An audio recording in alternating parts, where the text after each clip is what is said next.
Well, he isn't a presidential candidate yet, but Governor Ron DeSantis is sure sounding like one. While addressing Trump's possible indictment, he took a jab at the GOP frontrunner, but he also accused the Manhattan District Attorney of weaponizing the justice system.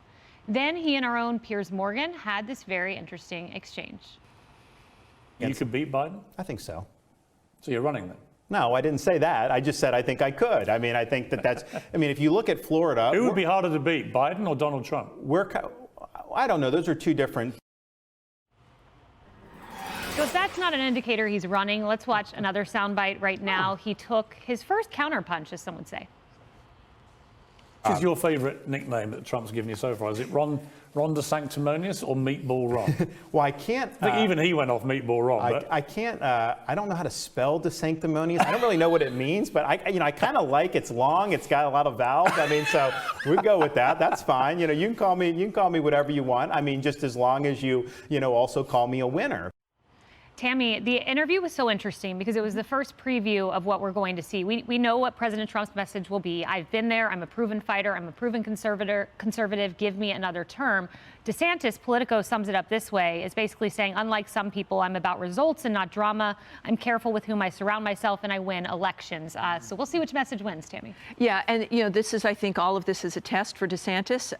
You're in Florida. He's got good control of that state. He's doing a good job there. Interestingly, the media kind of tries to bite him sometimes, but not much. There isn't a lot of pressure there. He's not been there. The system has not been pushed against him. And so he's had a comfortable environment.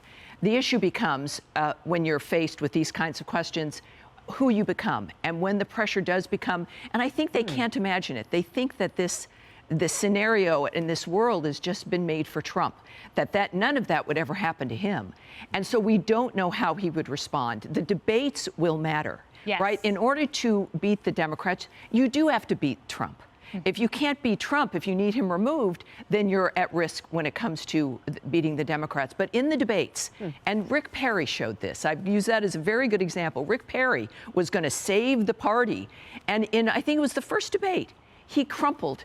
That there's a difference between when you're in an interview and when you've got a press conference and when you've got press releases, and he does deliver. President Trump delivered. And there's also, though, a difference in style. We saw the style work when it came to reforming the country, best economy in the world, dealing with the bad guys around the world. So that is an incredible achievement. So I'm looking forward to everyone running, to seeing who can stand up to it, because that's the test. Who can keep this country from failing, but also who can lift her back up to her rightful position? So true about the debate stage. There's a difference when you have one microphone versus 10 that you're screaming over, however many. Raymond, I think I know why DeSantis is now counterpunching. You can't allow an opponent to define you. Yes. Because here's what happens. Take a look at this Monmouth poll. We'll put it up. What we see is President Trump beating DeSantis by 14 points. Yeah. And what this is a major improvement from last month when they were tied. So there's now, last month tied, now leading by 14 points. The difference is Trump's been punching, DeSantis has been, kind of on the side. Well, and look, Tammy's right. Ron DeSantis has had a cakewalk in Florida. He's a very competent governor. He's a very good man. You see the family around him. He delivered Florida through COVID and drew millions into his state. There's a reason people are going there. That track record will bode him well as he goes into a presidential campaign. However, the question remains, does he have the performance chops and the fight to take it to Trump in a way that doesn't alienate the MAGA people? This is a difficult balancing act for Ron DeSantis. He has to show his bona fides and show what a good manager he's been in Florida. I think saying it's without drama is a little bit of a stretch. There was the Disney thing. Sorry, Ron. But on the other hand, you have the question of what I call the Michael Corleone shuffle he did the other day, where he defended Trump while stabbing him over that, well, I don't know anything about a porn star, but I found that he should be indicted. Yes. I found that cheap. And that was because I like Ron DeSantis, and I found that cheap. Yes, so what you're summing up is when he basically came out and said, I don't know anything about hush bunnies and porn stars. So it was a little jab. But what's been interesting is this potential looming indictment has really put, let's say, Pence and DeSantis both on their heels. They've both been critics of Trump, but it's forced them to defend him in some way. Let's play that, and Harris, get your reaction. Sure. I'm taken aback at the idea of indicting a former president of the United States at a time when there's a crime wave in New York City, that the fact that the Manhattan DA thinks that indicting President Trump is his top priority, I think, just tells you everything you need to know about the radical left in this country. It just feels like a politically charged prosecution here. There's a lot of speculation about what the underlying conduct is. That is purported to be it. And, the reality is that's just outside my wheelhouse. I mean, that's just not something that I can speak to. So, I hope it doesn't come to where you end up seeing this going forward. I mean, look, if you are a very strident prosecutor, and this guy's on the left, and you're not prosecuting a lot of crimes, Manhattan's gotten less safe, you're going to go after somebody on the other side for some novel offense. That just does not inspire confidence, and people see that as weaponizing the justice system. So it's interesting.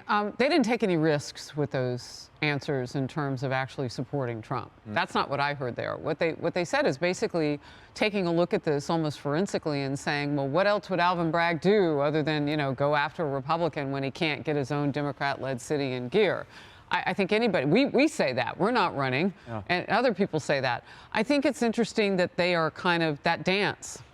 And I love that you liken it to a fight.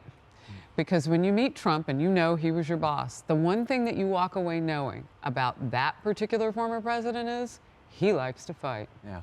And some people get into the fight because they like to fight. And I don't know if those gentlemen have that. I don't know that about Ron DeSantis because I haven't seen him fight as hard as he's going to have to if he wants the Republican nomination against Donald Trump. It'll be interesting.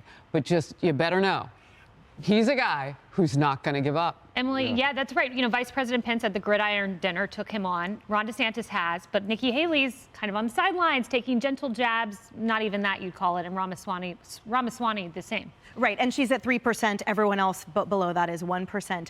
What's interesting to me, have you ever watched professional sports, right? And then you compare it to high school or Little League, and that's where the human effort comes in.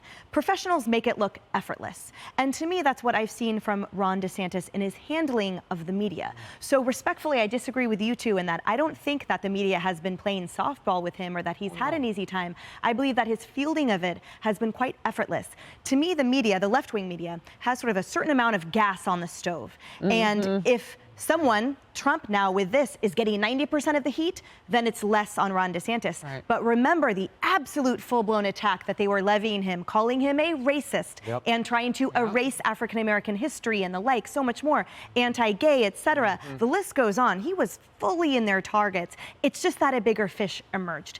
And my second and final takeaway is that what is the most important thing for these two gentlemen to understand is that whoever wins that primary needs to give full-blown support to the other, because the most important thing to the American voters and to the GOP party is the cohesiveness. No one wants to see their parents fighting, or at the end of that argument, they need to come together to the kids and say, we are united for your benefit. But in tone, DeSantis has to be careful to not confirm the Trump critique that he's sanctimonious. I think Republican primary voters would all agree Trump or DeSantis, either would be better than Joe Biden. Hey everyone, I'm Emily Campagno. Catch me and my co-hosts Harris Faulkner and Kaylee McEnany on Outnumbered every weekday at 12 p.m. Eastern, or set your DVR.